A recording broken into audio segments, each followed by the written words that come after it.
Sí, estamos en las tardes, ¿verdad? Pero es tarde.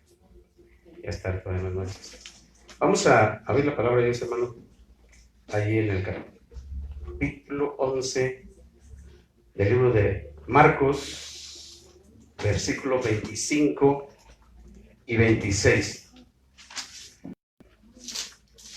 Aleluya. Gloria al Señor. Cristo viene pronto, hermano. Amén. Prepárate porque Jesús viene pronto. Amén. ¿Marcos qué? Capítulo 11, versos 25 y 26. Amén. ¿Qué dice la palabra de Dios ahí, hermano? En el nombre del Padre, del Hijo y del Espíritu Santo leemos la palabra de Dios.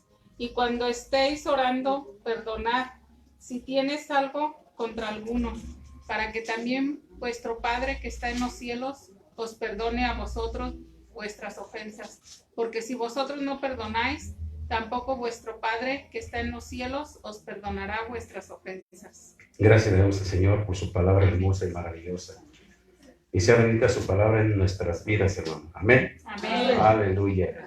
El tema es aprendiendo a perdonar, parte 1. Aprendiendo a perdonar, parte 1, porque es largo estoy necesario que lo entendamos a cabalidad. Sí, porque es de aprender. Tenemos que aprender. Sí, porque cuando fuimos a la escuela, ¿verdad? Aprendimos a leer y escribir. Sí. Y hacer cuentas. Pero ¿qué pasa con esa enseñanza? La aplicamos a nuestras vidas posteriormente, ¿verdad? Y quizás tuvimos un trabajo secular. Con esos estudios, ya de saber leer y escribir, pudimos aplicarlo a nuestra vida, para nuestro provecho, ¿verdad? Ahora, ¿qué tan difícil es aprender a perdonar? Es algo que ya está grandecita la gente y aún no aprende a perdonar a la gente. ¿Sí? Es algo como que no se aprende muy bien o muy fácil. De eso se trata hoy. Aprender a perdonar para aplicarlo en nuestras vidas y en la de los que nos rodean. ¿Cuánta gente estará en estos momentos sufriendo enfermedades, no solamente del cuerpo, sino también del alma por causa de no perdonar, hermano? ¿Cuánta gente no está? En Dios hay la sanidad para esas enfermedades, ¿verdad? Sí. ¿Y qué es el perdón? Dios desea que nosotros aprendamos mucho acerca del perdón. La instrucción de Dios es clara. De ninguna manera aceptará nuestras oraciones que no hemos perdonado a los que nos ofenden. De hecho, si no perdonamos a los que nos ofenden, tampoco seremos perdonados. Como que ese es el paso para entrar a la gloria, para entrar al reino de Dios, perdonando. Así como Dios nos perdona, tenemos que perdonar. Porque dice la Escritura, ¿verdad? Perdonad si tenéis algo contra alguno, algún problema, algún malentendido, lo que haya sido, una falta. Tenemos que perdonar, ¿sí? Porque si no perdonas, tampoco te perdona el Padre. Pero el perdón es un asunto que debería considerarse como sumamente delicado en la vida de las personas. La falta de perdón puede traer amargura y contaminar a mucha gente. La Escritura dice, miren bien, Hebreos 12:15, miren bien, observen. ¿Cuál? Hebreos 12:15. Miren bien, o sea, mirar bien para aprender. ¿Sí? Para aprender tenemos que ver bien. ¿Qué dice? Dice, mirad bien, no sea que alguno deje de alcanzar la gracia de Dios, que brota alguna raíz de amargura os estorbe y por ella muchos sean contaminados. Por esa razón es necesario aprender del perdón y practicarlo en nuestra propia vida.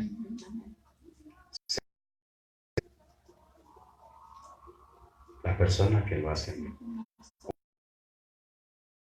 más. Ahora, el perdón viene de la palabra apiemi, y significa despedir o apartar. Este es el significado fundamental del perdón a través de las Escrituras, es decir, separar el pecado del pecador. ¿Sí? Y eso fue realizado por Dios, por Jesucristo. La base fundamental del perdón se encuentra en el sacrificio de Cristo en la cruz. Todo el perdón, tanto divino como humano, tiene como base este sacrificio. Cristo 43, 25 de Isaías.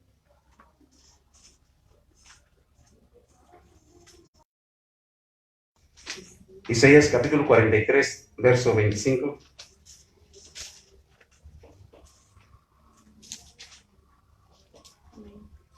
¿Qué dice ahí?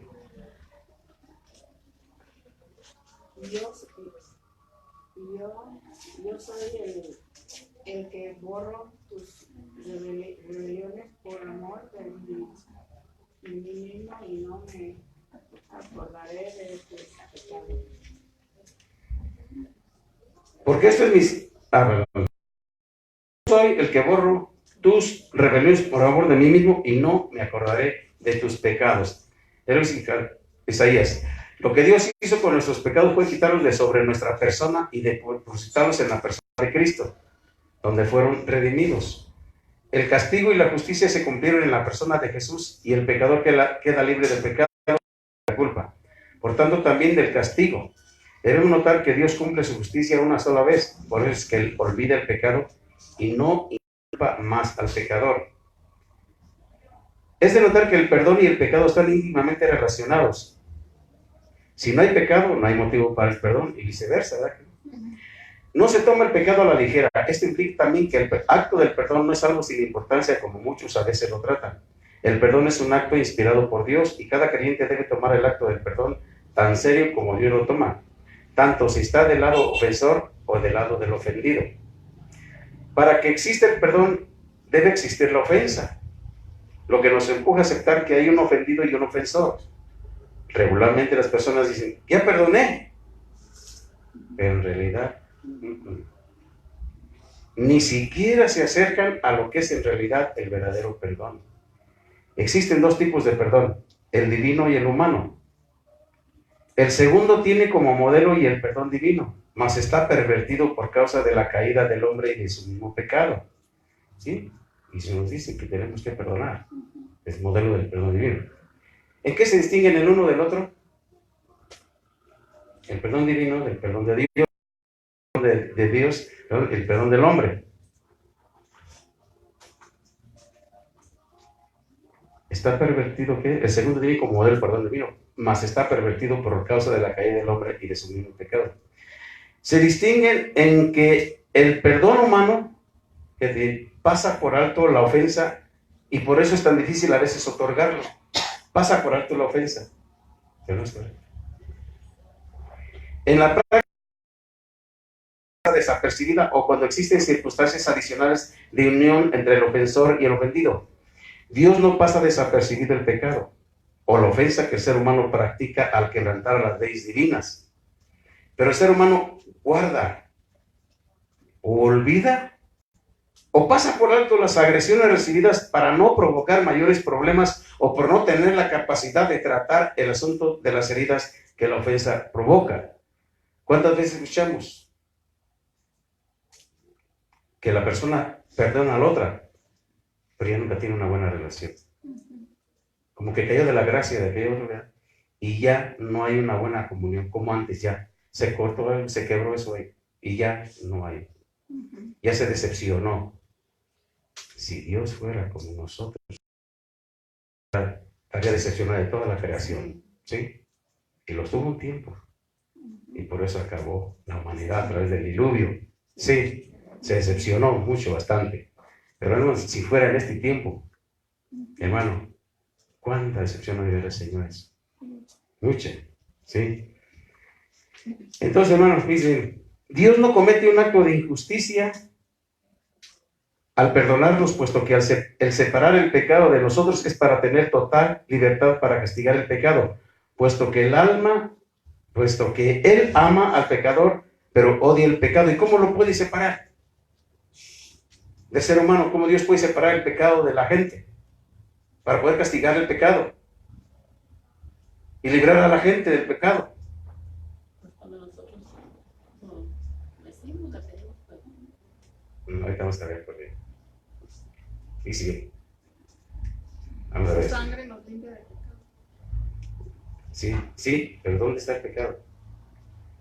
No sé. Sí, pero ¿cómo lo separa? ¿Cómo separa el ser humano? ¿Cómo lo separa, digo? Para amar el pecado, pero aborrecer el pecado. ¿Cómo lo separa Dios? Bueno, Y vamos a ver cómo lo separa. Sí. Y es bien.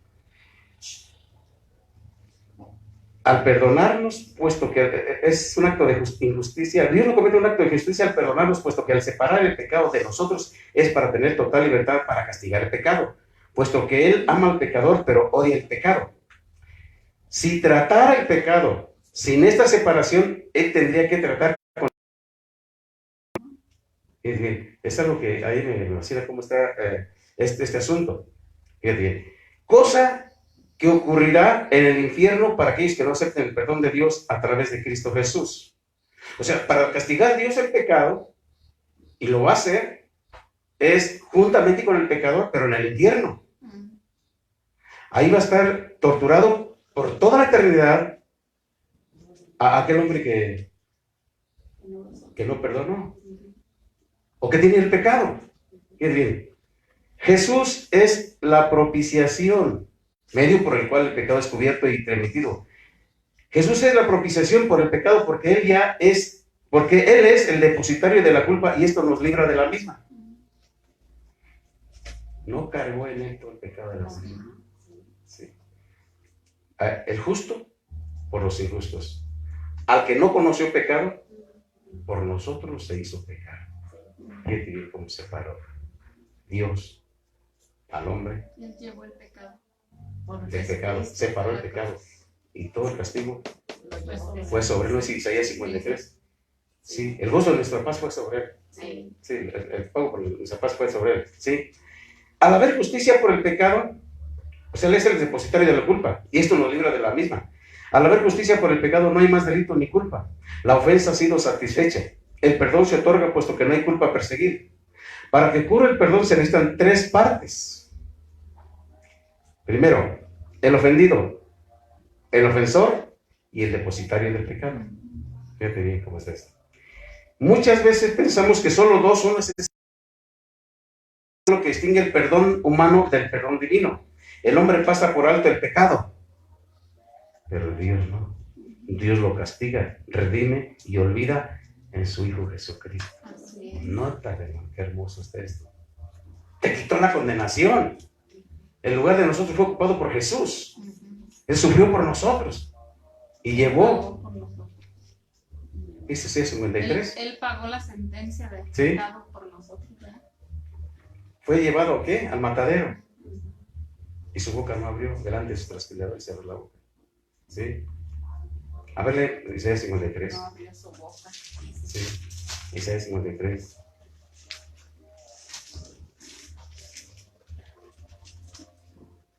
¿Qué?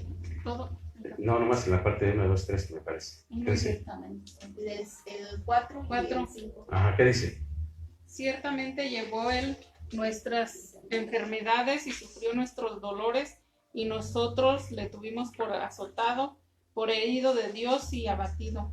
Mas él herido fue por nuestras rebeliones, molido por nuestros pecados. El castigo de nuestra paz fue sobre él, y por su llaga fuimos nosotros curados. Herido y molido. ¿Sí? O sea que lo que nos correspondía a nosotros, lo llevó Él. Así separó Dios el pecado de la humanidad, el pecado del hombre, para depositarlo en la persona de Jesucristo. ¿Sí? Por eso hubo tan tremenda bendición sobrenaturalidad, que hasta el velo del templo se rasgó, Sí. de arriba hasta abajo. ¿Sí? Por ese acto de amor que el Señor hizo al pagar por nosotros. Y en el 7 dice que no abrió su boca. Delante de sus trasquiladores. Angustiado él y afligido, no abrió su boca. Como cordero fue llevado al matadero, y como oveja delante de sus trasquiladores, y no abrió su boca. Angustiado. toda la angustia. Fue herido por nuestras rebeliones. El castigo de nuestra paz fue sobre él. Si como humanos no ponemos estas bases al perdonar, de nada servirá. Podrá existir el esfuerzo más grande que jamás te hayas imaginado para tratar la ofensa por métodos humanos, psicológicos o el uso del control mental para olvidar la agresión recibida. Pero cuando el perdón se ejerce basado en estas tres partes, el perdón será ejecutado correctamente. La herida será sanada y la agresión olvidada. Fíjense bien lo que está viéndose aquí. De acuerdo a los diccionarios bíblicos, el perdón trata con ¿qué? Soltar, liberar, remitir, decisión de renunciar al derecho de venganza. Esto quiere decir que hemos tomado la decisión de rechazar el sentimiento de vengar esa ofensa y hacer un requerimiento al ofensor contra nuestra. ¿Cómo podemos darnos cuenta cuando hemos perdonado? ¿Cómo te puedes dar cuenta que tú ya has perdonado? ¿Cómo te puedes dar cuenta? Cuando ya no duele aquella herida y que pasa la persona y nosotros le hablamos o pues la vemos bien otra vez. ¿Cómo es bien? O sea, ya no sentimos no sentimos eso que sentíamos antes. ¿Y qué se sentiría ahora de perdonar? Pues bien. Bien. Paz. Sí, vamos a ver. Cuando tú te das cuenta que ya has perdonado, es cuando expresas amor a la persona que te dañó. Nota, no es de que ya acabó todo y ya no me vuelvas a hablar, porque mucha gente lo hace como un escudo para ya no volver a sufrir. Jamás me vuelvas a hablar. Entonces, es un perdón falso. Es un perdón donde ya no se puede restaurar esa comunicación, esa comunión, ese amor. ¿Sí? Entonces, ¿cómo podemos darnos cuenta como no hemos perdonado? Cuando expresamos a la persona que nos dañó. Vamos a entenderlo a través de esta historia. Y dices, cuidado con los verdugos. Cuidado con los verdugos. Dice Mateo capítulo 18, verso 23. 28. Mateo 18, 18. verso 23 a 27. Gloria a Dios. Amén, aleluya. 18. Ajá. De cierto os digo que todo lo que... ¿Sí es esa? No. Por lo 18, cual... 23. Ese por lo cual. 18, 24. Ese es. Adelante. ¿Sí? Sí es. Dice, Por lo cual, Ay, el reino de por los lo cielos. cual el reino de los cielos es semejante a un rey que quiso hacer cuentas con sus siervos. ¿Sí le sigo? Sí, a ver, te sigue. Y comenzando a hacer cuentas, le fue presentado uno que le debía 10,000 talentos. A este, como no pudo pagar, ordenó y a su mujer e hijos y todo lo que tenía para que se le pagase la deuda. Aquel siervo postrado le suplicaba diciendo: Señor, ten paciencia, te lo pagaré todo. El señor de aquel siervo, movido a misericordia, le soltó y le perdonó la deuda. Hasta ahí. Y sigue. Vamos a entender el amor a través de esta historia. Existen 4 asuntos claves en la historia. Primero, había una deuda, ¿verdad? La ofensa. Segundo, hizo misericordia. 3, renuncia de la venganza, le soltó. 4, le perdonó. En toda ofensa y en la ejecución del perdón, siempre tendremos estos 3 ingredientes involucrados. Siempre tendremos estos 3 ingredientes. ¿Cuál? Dice, la historia continúa del 28 al 30 de Mateo. El 28 y el 30, que sigue. Pero saliendo aquel siervo, halló a uno de sus consiervos que le debía 100 denarios y haciendo de él, le ahogaba, diciendo, págame lo que me debes. Entonces su consiervo, postrándose a sus pies, le rogaba, diciendo, ten paciencia conmigo, y yo te lo pagaré todo. Mas él no quiso, sino fue y le echó a la cárcel hasta que pagase la deuda. Y sí, hermano. Decíamos que había 4 asuntos claves en la historia. Una deuda, es una ofensa. La segunda hizo misericordia. 3, renuncia de la venganza. Al renunciar a la venganza le soltó. Dice Isaías 58, no es que guardes tu parte con el amito y quites de ti el dedo amenazador y que sueltes a los quebrantados. Ese pasaje es muy hermoso, hermano. 3:58. Dice, vemos que la historia se repite, pero ahora al que le fue perdonada la deuda exige a uno de sus deudores que le pagase lo que le debía. Dígame, ¿aprendió la lección de su amo? No. ¿Ya que no aprendió la lección de su amo? Mucha gente no aprende, hermano, que si le perdonaron, ella también tiene que perdonar. También tiene que perdonar, pero no aprende, y mucha gente está en ese problema. Puedo pensar que es la mayoría de creyentes, hermano. Porque no es un... Sí, no sé, de otra iglesia, no, para que... Fíjese bien.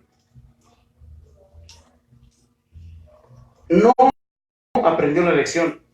Mientras su amo fue movido a misericordia y le perdona la deuda, él no lo hizo. Cuando el amo se dio cuenta de lo que este hombre malo había hecho, le llamó y aplicó la justicia.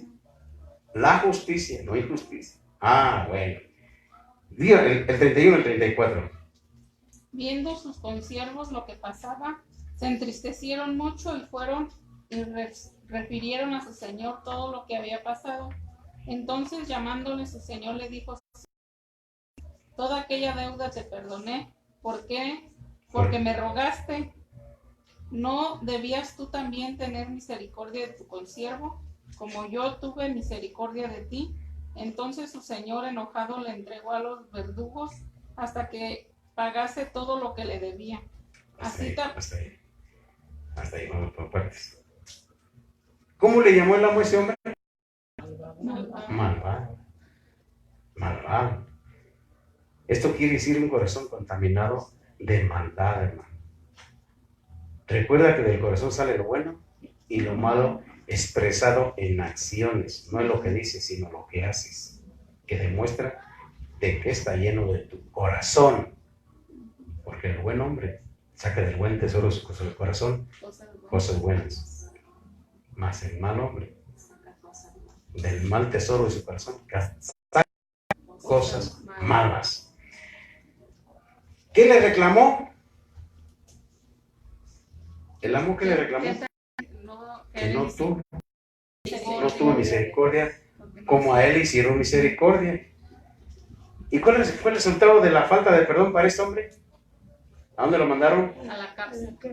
Lo entregaron a los verdugos. Y a pagar todo lo que... ¿Qué significan estos verdugos para nosotros? Ahora, ¿qué significan estos verdugos? Aleluya. Sí, pero mira, fíjense, hablábamos ayer un poquito sobre lo del espíritu humano. Los verdugos para nosotros son sentimientos de odio, resentimientos, división en la familia, derrotas económicas, enfermedad, prisiones de tristeza, angustia y ansiedad, recuerdos dolorosos del pasado. Hay una lista tremenda, una lista. Pero ¿quiénes son estos verdugos? Son emisarios de Satanás, del diablo, hermano, que vienen a destruirnos a causa de las puertas que se abren por no perdonar a los que nos ofenden. Sí. Para que un espíritu entre de este tipo a la vida de una persona es porque abrieron la puerta y le dieron libertad a ese espíritu. Aleluya. Gloria a Dios. Veamos. El final de esta historia es un apercibimiento para nosotros. Así también mi Padre Celestial hará con vosotros, si no perdonáis de todo corazón cada uno a su hermano sus ofensas. En el verso 35, ¿verdad? en el verso 35. Sí. ¿Quién nos va a entregar a los verdugos si no perdonamos?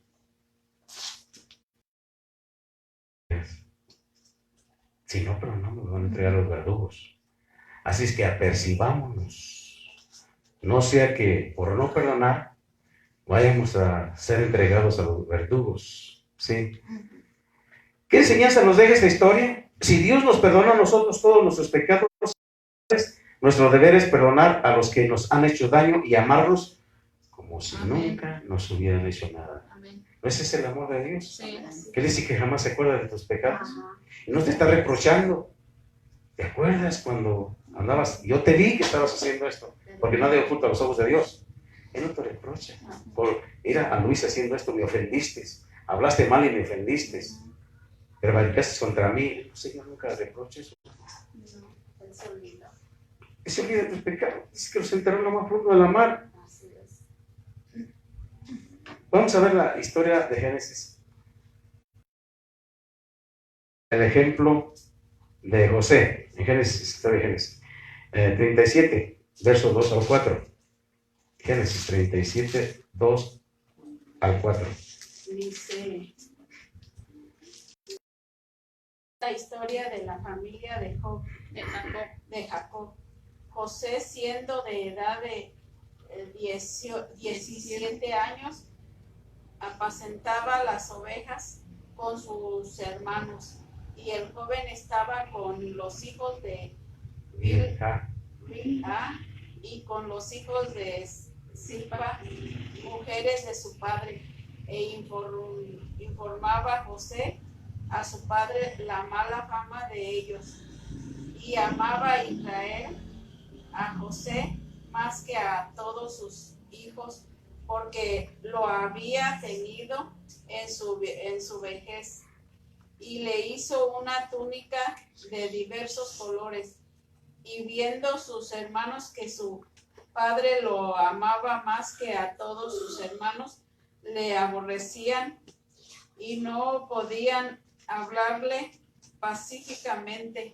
Y no podían hablarle pacíficamente. ¿Cómo le hablaban entonces? Pues sí. Con dureza. Sí. Sí, porque lo odiaban, sí. Porque lo odiaban. Desprecio. Sí, lo aborrecían y no podían hablarle pacíficamente. El trato de ellos con él era duro. Era duro. Imagínate una persona que esté en contra de otra. ¿Cómo lo va a tratar? Mal. La historia comienza con un joven consentido, informando a su padre de las cosas malas que sus hermanos hacían. Además, el amor que su padre le expresaba públicamente causó que sus hermanos lo aborrecieran. Junto a estos sentimientos de rechazo y enojo de los que se supone deberían haberle amado y protegido, vino uno más. José soñó que un día lideraría a su familia y a sus padres y hermanos. Esto despertó todavía más el enojo y la envidia, de tal manera que sus hermanos fueron llenos de resentimiento en contra de José. El resultado de la ira y amargura de corazón motivó a sus hermanos a cometer una acción vil contra José. Veamos el verso 18 al 20. ¿De Génesis Sí, 37, 37? 18 al 20. Génesis 37, 17. Amén. Cuando ellos le vieron, les dejó de lejos de lejos, antes que llegara cerca de ellos, conspiraron contra él para matarle.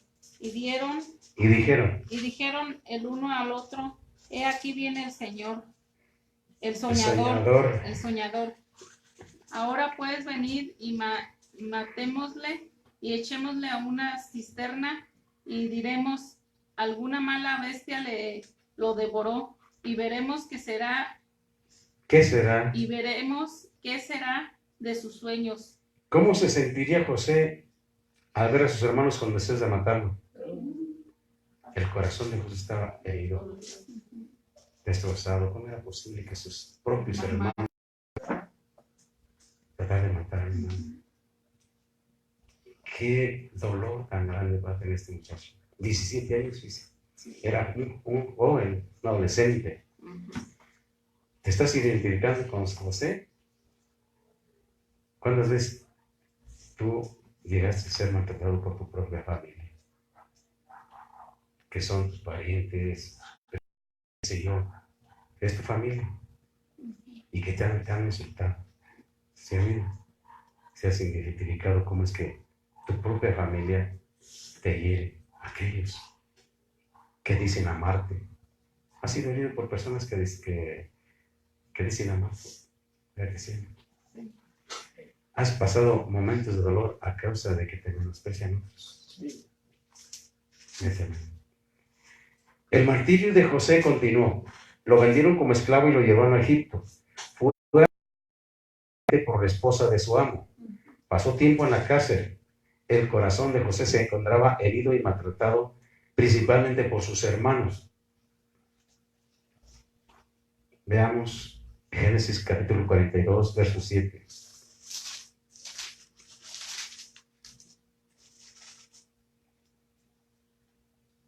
Y José, cuando vio a sus hermanos, los conoció, mas hizo como que no los conocía y les habló ásperamente. Hasta ahí. Verso, José hizo lo que las heridas habían hecho en su corazón. ¿Sí? Hizo como que no los conocía y les habló ásperamente. Pero era un simulacro, hermano. Él en su interior amaba a su familia. Les dio tal gozo. Bueno, y ellos no lo conocían. No lo conocían porque tenía desde 17 a pasar. ¿Cuántos años pasaron? El rostro tiende a cambiar, a madurar. Ahora él estaba con vestiduras. Lo más probable es que se vistiera como los egipcios. Sí, con sus, no sé, con sus túnicas, qué sé yo. Y, hermano, imagínate una persona que ves de 17 años, pasa 10 años o 15 años, ya no la conoces. Diferente. Ahora fíjate bien. Toda persona herida manifiesta el fruto de su corazón. No se puede ocultar el deseo de venganza, la frustración por no ver que el ofensor paga por su delito. Imposible ocultar la amargura, odio, tristeza y dolor por el pasado. El corazón es la fuente de las acciones. Ahí reside todo, el corazón. Buenas o malas, ¿sí? De tal manera que expresará el sentimiento oculto a través de las acciones. Cuando José, el perdón, puede restablecer la relación con su familia. Imagínense esta escena. Dice, Génesis 45, versos 4 y 5. Dice, él operó el poder del perdón para restablecer una buena relación con su familia a la que tanto amaba. ¿Qué dice? Capítulo 45, versos 4 y 5 de Génesis. Entonces dijo José a sus hermanos, acercaos ahora a mí. Y ellos se acercaron y él dijo, yo soy José, vuestro hermano, el que vendisteis para Egipto. Así también. Ahora pues, no os entristezcáis ni os pese de haberme vendido acá, porque para preservación de vida me envió Dios delante de vosotros.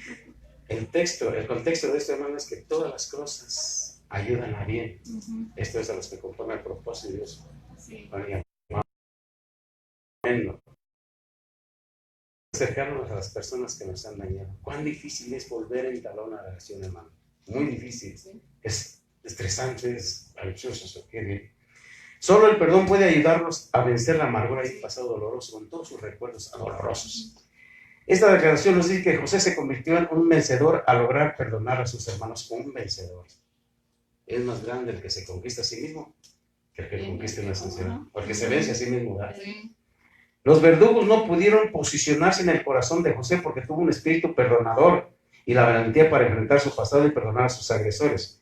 Cuando la persona no es valiente para perdonar, se abre una gran puerta para que los verdugos tengan acceso al corazón y se conviertan en espíritus que atormentan y roban la paz. ¿Y saben cuáles son los espíritus? Ahí se estacionan. Ahí están viviendo porque le dieron entrada. Imagínate la escena. Espíritus de desaliento, de amargura, de dolor, de decepción, de frustración, están viviendo en una casa que no es de ellos, que es la tuya. Pero tú abriste la puerta para que entraran ese tipo de espíritus y están a gusto regodeándose ahí en tu vida, en tu corazón, hermano. Y tu vida Puede ser una vida arruinada espiritualmente por causa de la amargura. Dice bien, ya abre una gran puerta para que los verdugos tengan acceso al corazón y se conviertan en espíritus que atormentan y roban la paz. ¿Cómo pudo José perdonar adecuadamente? Actuando con un espíritu perdonador que está compuesto por dos elementos. Primero, conciencia del propio pecado personal.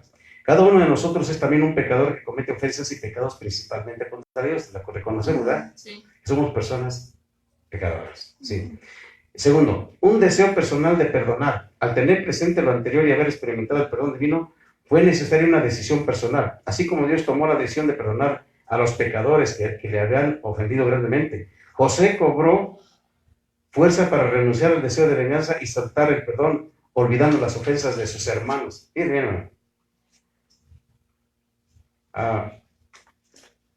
cuando nosotros perdonamos, se cierran las puertas. Dice, el deseo de venganza, tenemos que dejárselo a Dios. Cuando hay tenemos que hacer, pero así le va a ir. Pero de mí se va a acordar. No, es tomar la venganza en tus manos. Deja que Dios haga justicia por ti. ¿Sí? Jesús declaró que si nosotros no tenemos la capacidad de perdonar, nuestra relación con Él puede quedar totalmente cortada. Lo que leí hace un momento, porque si ustedes no perdonan, tampoco vuestro Padre que está en los cielos les perdonará a ustedes sus ofensas. El costo de la falta de deseo determinación y valentía de perdonar es muy alto. Oye, el costo de la falta de deseo, determinación y valentía de perdonar es muy alto. Es muy alto. ¿Por qué es muy alto el costo de la falta de deseo y la valentía de perdonar? ¿Por qué es muy alto el costo? No sé cuál es el costo de no perdonar. No, el infierno es el costo. El perdón del cielo no nos será otorgado. Esto significa que no podemos ser parte del reino de Dios. Es el costo muy grande. Qué tremendo, hermano. Si no perdonas, te va a costar ir al infierno. Si no perdonas de todo corazón, el pago es el infierno. La paga del pecado es muerte. Aleluya. Ahora, vamos a ver la necesidad del corazón. Todos los seres humanos tenemos necesidad. Mira, primero, amar y sentir. Eso es algo que Dios puso en cada persona, los sentimientos del alma. Necesitamos amar, pero también necesitamos sentirnos amados. Segundo, aceptar y ser aceptados. Que nos acepten y aceptar a ellos, a la otra persona. Perdonar y ser perdonado. Son necesidades naturales de toda la gente, de todo ser humano. En el camino de la vida somos conducidos a grandes victorias o grandes fracasos por estas tres necesidades. Cuando no son suplidas, el corazón es dañado con ideas que deben ser confrontadas y sanadas a fin de asegurar nuestra relación íntima con Dios. Cuando no hay sanidad, cuando esas necesidades no son suplidas, fíjate bien, cuando esas necesidades de amar y sentirnos amados, aceptar y ser aceptado, perdonar y ser perdonado, que son necesidades naturales, ¿sabe qué? El corazón es dañado con heridas que deben ser confrontadas y sanadas a fin de asegurar nuestra relación íntima con Dios. Estamos sentirnos amados, pero cuando no recibimos el amor que nuestro corazón necesita, hay insatisfacción que trae consigo sentimientos como rechazo, abandono, falta de amor, culpabilidad y frustración. Eso es lo que trae consigo esos sentimientos, hermano. ¿Cuál? Rechazo, abandono, falta de amor, culpabilidad y frustración. Hay frustración en tu vida por causa de esas cosas. De igual manera, una persona que no se siente aceptada, sentimientos terribles, odio, deseo de venganza, divisiones que finalmente destruyen a la persona y a la familia. El daño ya está hecho. Se daña ella y se daña todo lo de la familia. Cuando hemos sido heridos y no perdonamos, el corazón se llena de raíces de amargura. Cuando somos heridos, y hay mucha gente herida, en el mundo no se diga. Pero dentro de la comunidad de creyentes hay mucha gente herida. Y son heridos, aparte de la familia, hermano, son heridos por los mismos hermanos, por pastores, por los que están arriba. Son heridos. Mucha gente está siendo herida por dirigentes religiosos, ¿sí? Por apóstoles, sé yo. Sí. Están siendo heridas mucha gente. Pero hay sanidad en Cristo. Amén. Aleluya. Dios no tiene la culpa de que actúen de esa manera, pero ellos van a dar cuentas a Dios Sí. de cómo están caminando.